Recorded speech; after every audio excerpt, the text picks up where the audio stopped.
Hi friends, আবারও চলে এলাম রান্নাঘরে বেলার দিকে। তখন মশাকে টিফিন দিয়ে ছেড়ে দেওয়ার পর আমাদের খাবার দাবার করে পুজো টুজো দিয়ে আমাদের পেট পুজো করে তারপর চলে এলাম রান্নাঘরে রান্না করতে, দুপুরের খাবার দাবার করতে।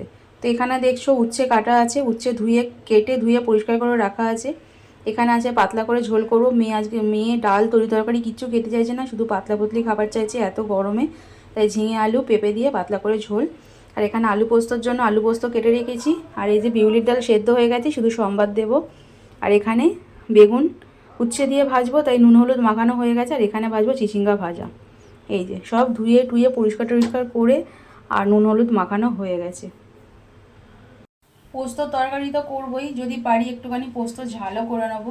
আর আজকে বৃহস্পতিবার, শাশুড়ি মায়ের নিরামিষ, তার জন্য নিরামিষ আমিষ দুটোই হবে। আমিষ বলতে আমাদের ডিম সেদ্ধ করবো, নাহলে ভাজা করে নেবো, যে কোনো একটা করবো।